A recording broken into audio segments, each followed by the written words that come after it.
Welcome to the Gestalt IT Rundown for this Wednesday, November the 3rd, 2021. My name is Tom Hollingsworth, and a happy National Sandwich Day to everyone out there in our community.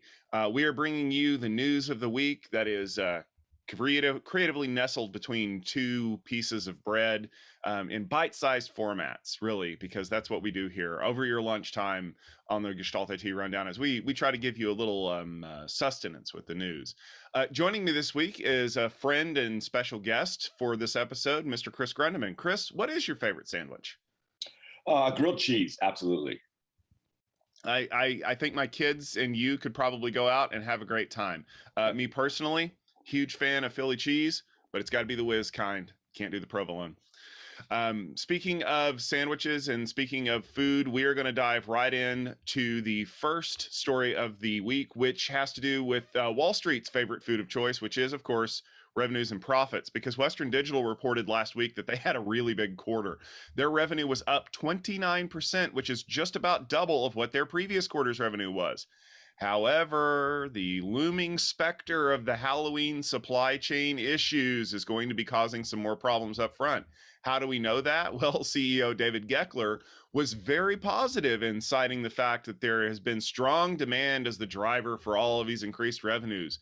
But ooh, look out, because the supply chain was causing problems and will probably continue to cause problems for several quarters going forward, as we have heard in numerous technology stories over the last few weeks. The projection for WD's next quarter is to come in around $4.8 billion in revenue, plus or minus a couple $1,000,000 there, but really, who's counting? Chris, here's the funny thing, because we hinted at it a little bit. Is WD kind of an outlier here because David Geckler is like, hey, look out, we're going to have a lot of supply chain issues? Or is this just a recurring theme that a lot of these companies are starting to see problems where they're having to shut down production of other devices, or they're having to reopen fabs in different locations, and this is just going to be something we're dealing with for the next 18 months? Yeah, Tom, it does not seem isolated at all, and even far beyond IT, right? I mean, there's shortages with cars and with all kinds of consumer goods, along with electronics, and there's a number of reasons for it, right?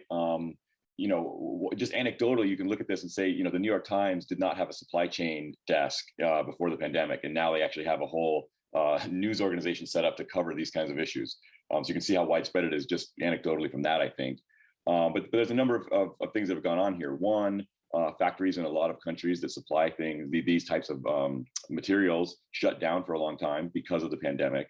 And then there's some other wrinkles here, which is interesting. China actually sent a bunch of safety equipment to countries that don't sell things back to China. So a lot of places in Africa and other places in India, these containers were sent out, and the way containers work is you usually unload them and then you load them back up with other goods, and they kind of move around with the supply chain. But because we diverted all these containers to places they don't normally go, they're now kind of stuck there in some cases. And then also because there's limited warehouse space, because consumer demands in the United States have blown up, they're using containers at the docks to store things. And then also apparently the frames that carry the containers from the dock to the warehouse are in short supply. So there's just this cascading level of failures on all kinds of areas. Not to mention that, within the factories themselves, advanced chemicals that are needed to kind of move through, they don't get made all in one place, right? And so you make it in one factory and then another one and another one. And so if one ingredient somewhere along the way is missing, the whole thing kind of grinds to a halt. That's coupled with a lot of companies running lean manufacturing and lean warehousing. And so there's not a big buffer for most of these technology companies. When there's a shortage on one piece, they don't have a warehouse full of them, right? A dollar saved from not storing extra supplies has meant, bonuses for executives or dividends or higher share prices. And so it just was not built into the system economically to be able to survive a shock like this. So it's not just Western Digital, it is widespread, and it does seem like it's going to continue for quite a while. In other news, the crackdown on malware continues. Luckily, Europol announced last week that they have arrested 12 suspects that they claim were part of a professional group that has been attacking targets and ransoming them since 2019. These arrests happened in the Ukraine and Switzerland, and they swept up members of crews that were behind Locker Goga, Mega Cortex, and Dharma. Also of note is that some of the people that were caught weren't just the hackers themselves, but were also involved in money laundering and laundering that money that came from targets that paid up to get their systems unlocked. This crew is reportedly responsible for shutting down Norwegian aluminum processor Hydro Norsk in 2019 for almost a week. Tom, are law enforcement agencies finally starting to fight back against ransomware? When I read this story, which came from Catalin Campano, which, by the way, if you don't follow Catalin Campano, you absolutely need to click on the link in the show notes, and you can go over to the blog that he posts a lot of this stuff. I thought it was really interesting for two reasons. One, completely European operation, so Europol cracked down on these guys, and given the fact that they actually shut down Hydro Norsk for like a week, that's a lot of Coke cans that went unsold. So that's like that's one of those targets. For us, it would be like the Colonial Pipeline or the meat processing facility. But more importantly, and again, I have to come back to Woodward and Bernstein. Follow the money.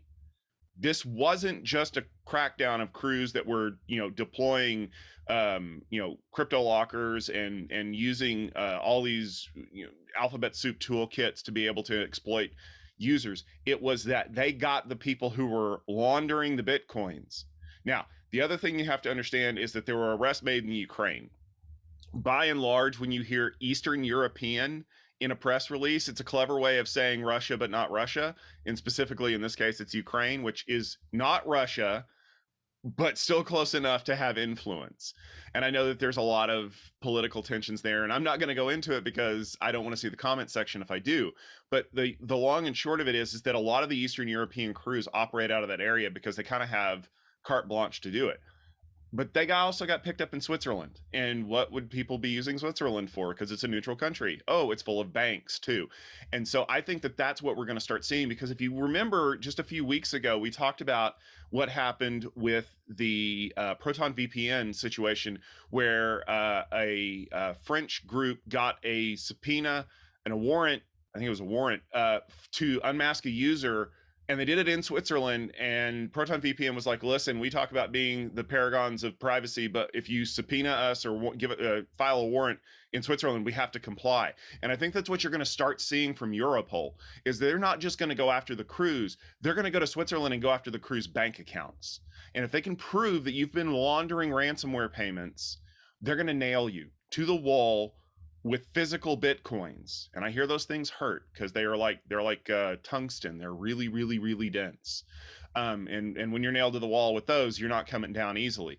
And we've seen this because it's a coordinated effort amongst law enforcement agencies to go after the crews and get the people, because we've seen that over and over again with the crew that did Colonial and with the Revil crew.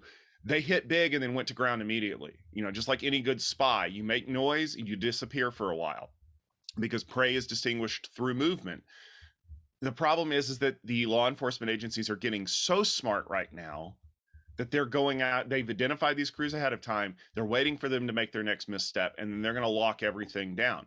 And by locking down their bank accounts before they do anything else, by getting the financiers, you're getting rid of the fences so the stolen goods can't be sold, and then they're worthless if you can't do anything about it. So I think that this is just the first step in a larger coordinated thing. The fact that I had to Google the three names of these crypto locking crews before we put them in the show notes tells you that they weren't going after the big fish yet, but they are getting the bait ready.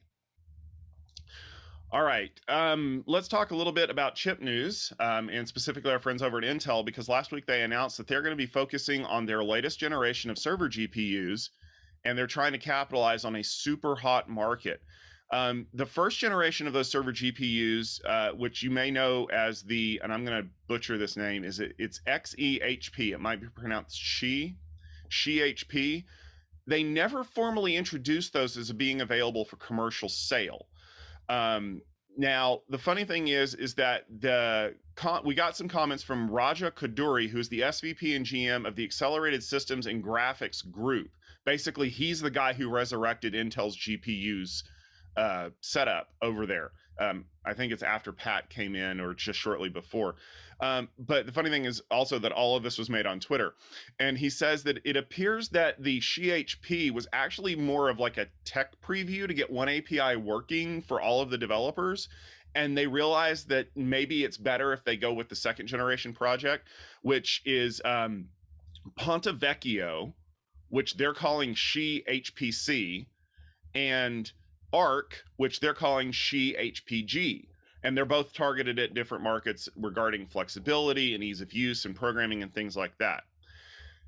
It does seem a little bit curious that they're going to be willing to cancel a shipping physical product line. Like they were ready to send this thing out the door. They had the chips, they were ready to go. These had been fabbed at TSMC.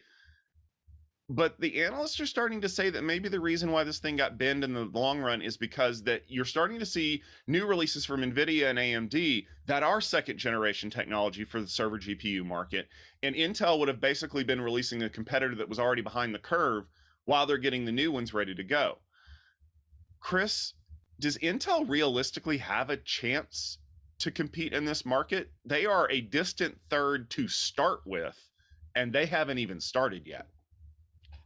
Yeah, it's a really good point. I do think that Intel has a lot going for them. Obviously, their chip portfolio is extremely broad. They've got a bunch of software backing that up. The one API stuff you talked about, that possibly they were using the Xe-HP chip to kind of at least expand and pioneer and bring into AI and bring into GPU world, it is super, super powerful. And I think that Intel has done a really good job of kind of pushing this, they call it the edge to cloud story.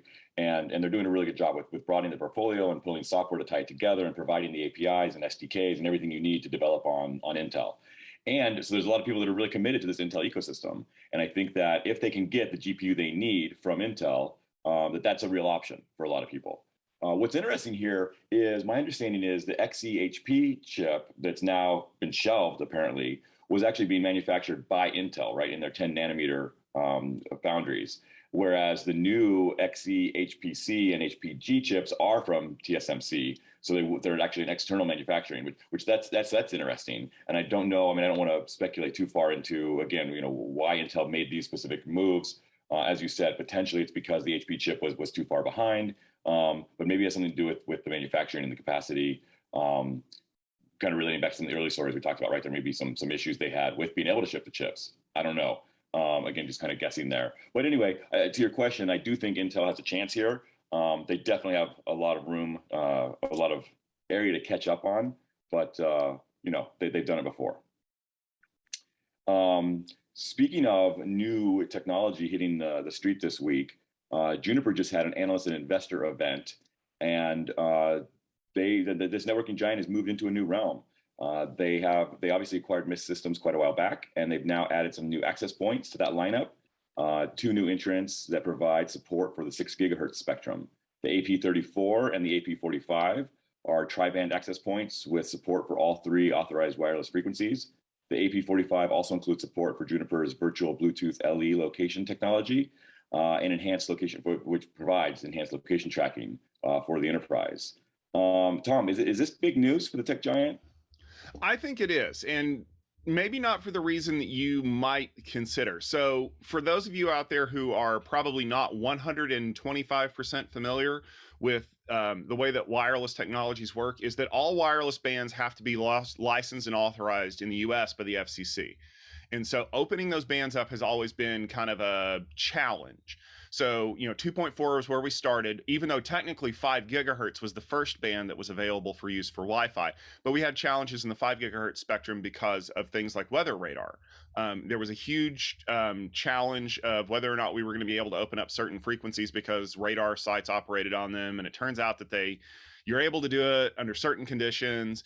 And then we wanted to go to 6 gigahertz. And there's been this huge push. And you know that I'm not the world's biggest fan of Ajit Pai and his ridiculously oversized coffee mug. But the one thing that he did do right was authorize the use of 6 gigahertz in the Wi-Fi spectrum. Now, obviously, because those radios are on 2 completely different spectrums, you're going to need new radios. And that means new chipsets. And that means new access points. And that means you're going to have to ramp up production. Boy, have there been any challenges to ramping up production in the last 18 months? I can't remember. Let me check my calendar. The fact that a lot of companies are kind of taking this approach of let's wait until there's a client device on the market that can really take advantage of 6 gigahertz, which is being styled as Wi-Fi 6E in the market, means that you have the cart and horse problem. So Samsung has already released a Wi-Fi 6E capable cell phone. Is that a big enough driver to get me to start installing Wi-Fi 6E APs? Or is the fact that I'm installing Wi-Fi 6E capable APs a driver to go look at devices that are Wi-Fi 6E capable? The biggest challenge right now is that Apple does not have a Wi-Fi 6E capable client device on the market. They have Wi-Fi 6 capable client devices, which for you tech nerds out there is 802.11x in the 2.4 and 5 gigahertz spectrum. I actually did an entire conversations episode on this last year if you want to kind of break down what the E's and the not E's and the AXs and the ACs mean. But the short version is that there are companies that have been shipping these APs for a few months. Aruba and Extreme come to mind. And when you ship something that nobody else does, the first thing you want to do is take out your hammer and start beating on your competition saying, where's your stuff? Where's your stuff? And the companies that haven't started shipping it yet are like, we're waiting to see because we don't want to abandon this access point line and have to throw it out, because we actually did see that when Wi-Fi 6 802.11x AX first came out. There were people shipping those APs that then almost within a couple of months they were end of life, end of support, because the better chipsets came out. For Juniper to have announced that they are shipping a tri-band AP for use by customers means that they're ready to get on board with this.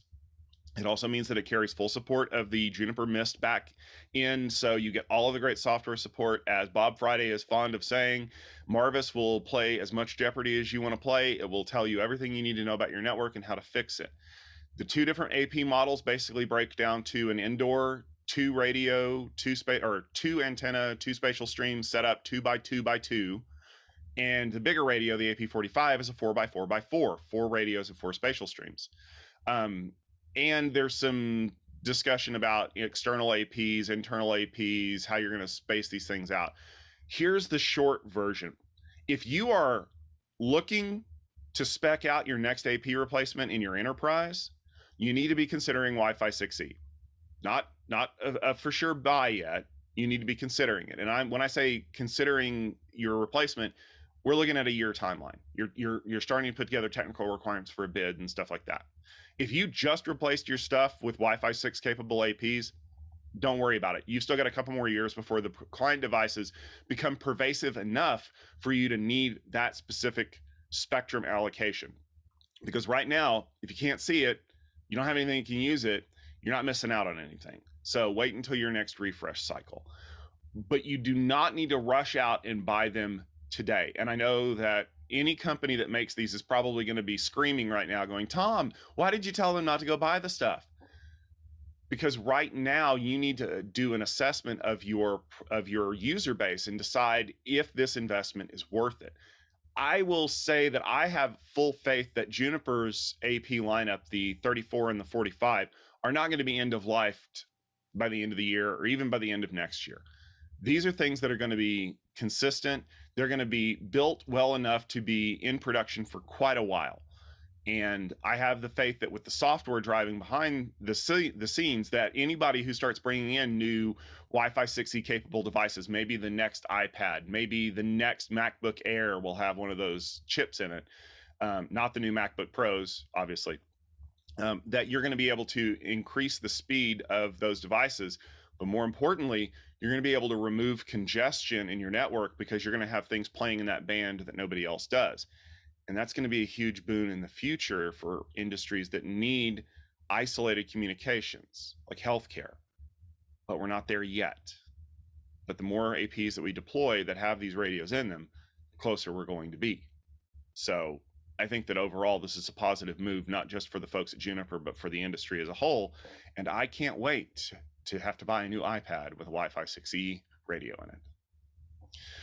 All right, Chris, we had a closer look story that we really wanted to tackle in. And let's be fair, this is a closer look story that we've been waiting for years, because the biggest news of the last months is finally arrived.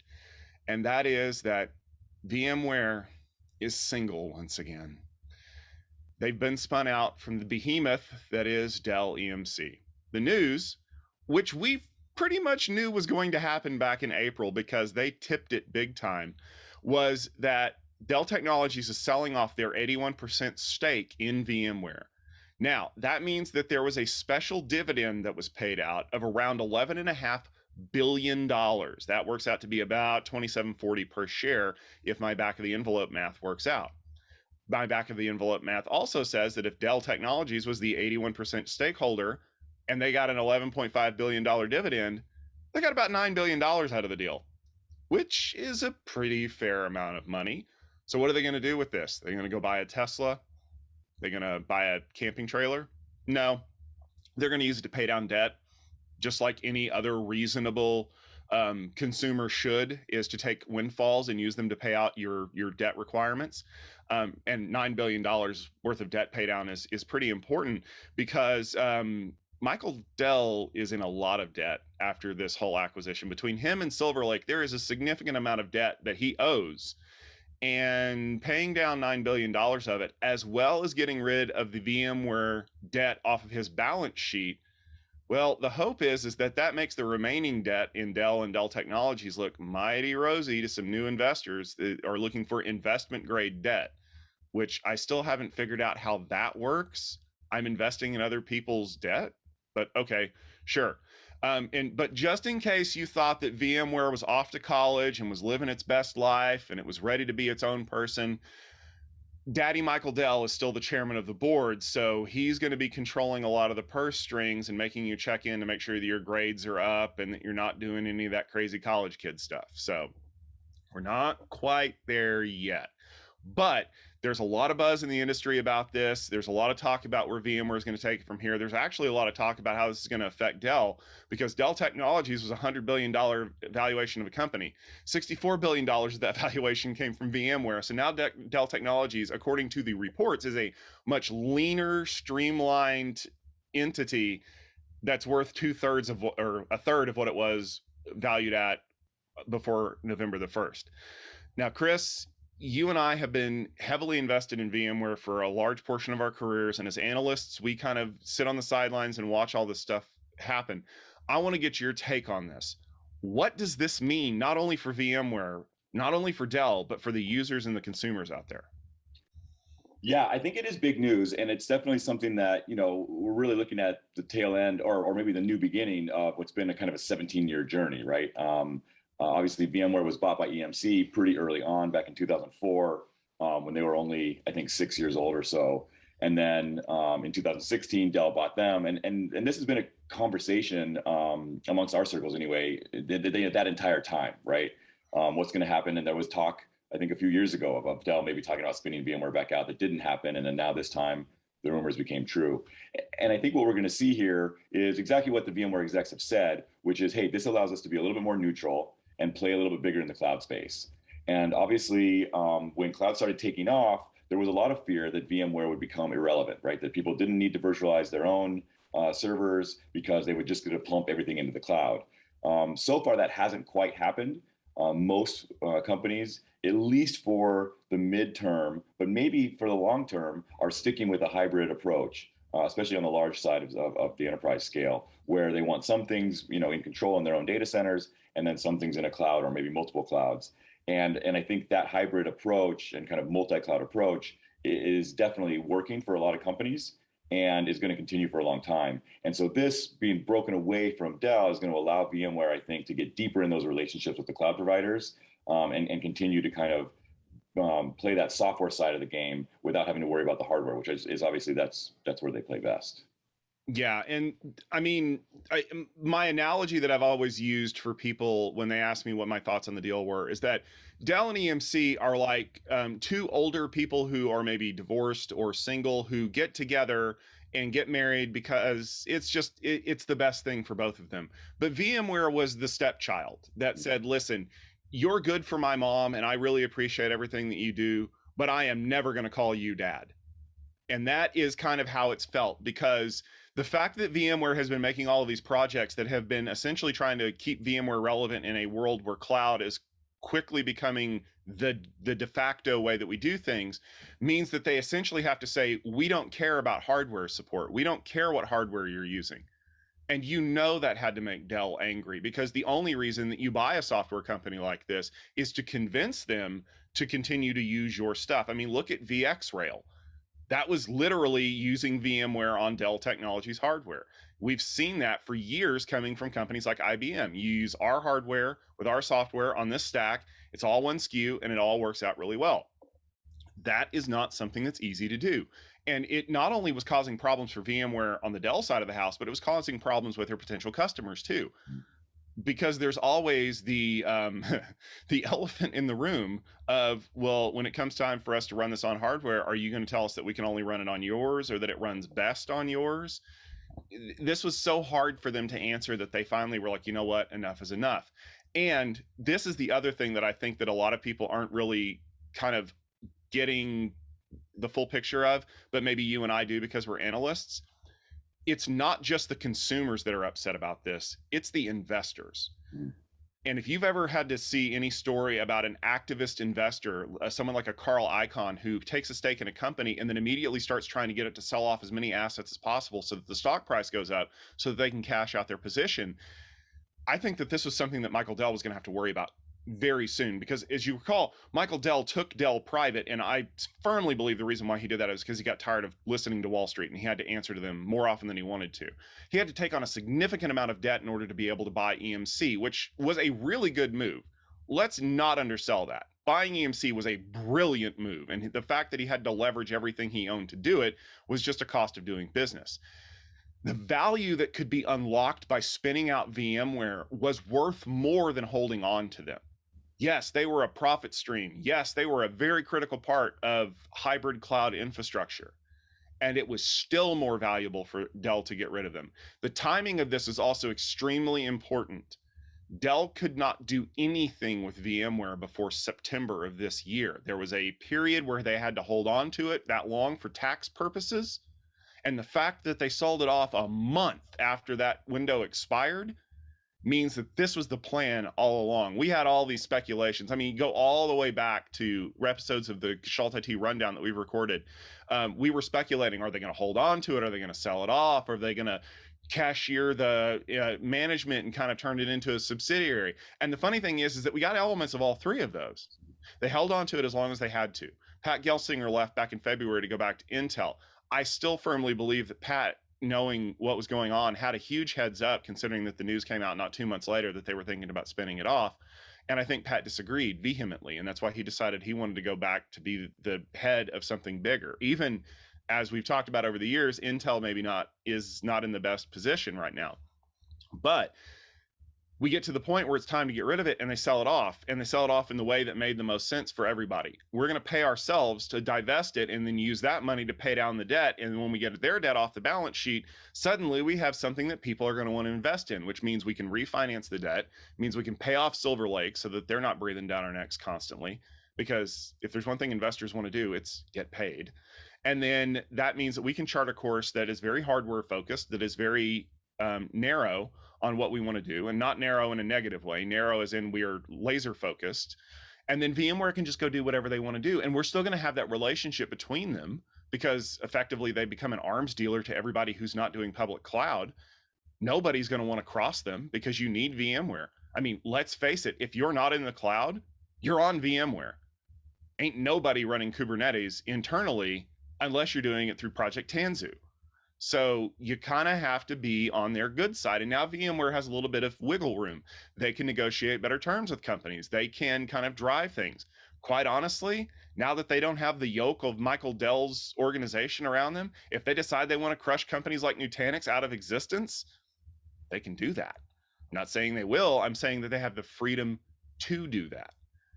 It's a positive, but it's a very guarded positive, because I'm very curious to see how the industry takes this. Because you know what you lose when you get rid of Michael Dell's yoke of corporate oppression? You lose Michael Dell's yoke of corporate protection, basically. Because now if you miss a quarter, you're not folded in with all the rest of the results from the EMC Federation and the Dell hegemony and whatever we want to call it. you screwed up and now you have to answer for it. And remember, you're publicly traded. You're not answering to Michael Dell. I mean, you are at the board meetings. You're answering to the investors. And I have never seen a harsher group of critics, except maybe the audience in American Idol, than Wall Street investors. And if you miss, they're going to hate you. So, Chris, I mean, where does this go from here? Where does VMware wind up? Yeah, it's an interesting question. It's going to be really exciting to kind of watch this unfold, I think, over the next few months and even into the year. They did talk about, you know, this new freedom to be able to maybe do some acquisitions that they wouldn't have been able to do otherwise. And then they kind of referenced both hot new startups as well as maybe some bigger companies that look like a safe bet. So that's where my head's at, is that we're going to see VMware expand their portfolio through some acquisitions, probably fairly quickly. And then depending on what those are, I think that'll kind of chart the direction of where VMware goes from here. So that's what I'm watching out for. In general, it's definitely, you know, all the things you said are true. And I really do think that VMware has a chance here to flourish on their own as an independent company, for all the reasons we've stated. Yeah, and I can guarantee you that whatever VMware decides to do, you will hear about it here on the Gestalt IT Rundown, because we will be covering the news of any acquisitions, any earnings reports, any management changes, and whether or not Michael Dell just decides to buy an island somewhere and so he can compete with Larry Ellison in the lucrative island game. We have some exciting things coming up this week that I wanted to make sure to take a moment to tell you about. The first one, of course, is Cloud Field Day number 12. We are holding that right now, actually. We are currently broadcasting it live over at techfieldday.com. You can tune in and check out the list of presenters and the schedules. You can also see the list of delegates who will be there. In fact, some of them are even in the room right now. It's an exciting time where we're piloting our very first hybrid event where we have delegates in the room with some of the presenters in the room, trying to get back to the Tech Field Day in-person experience that you know from years past.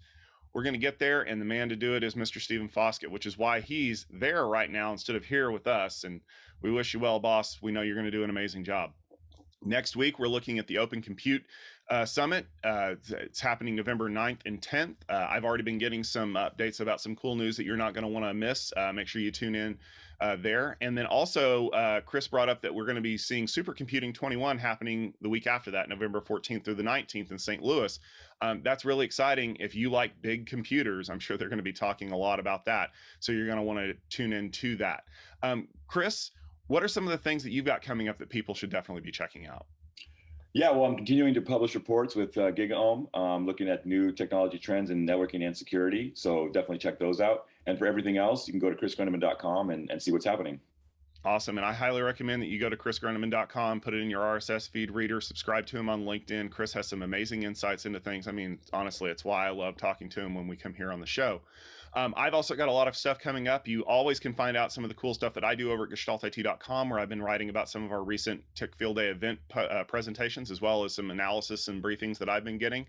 You can also check out episodes of the On-Premise IT Roundtable, where we get to kind of debate some interesting premises like the ones that we talk about here on the show. In fact, we had some premises regarding what's going to happen to Pat Gelsinger and what's going to happen to VMware.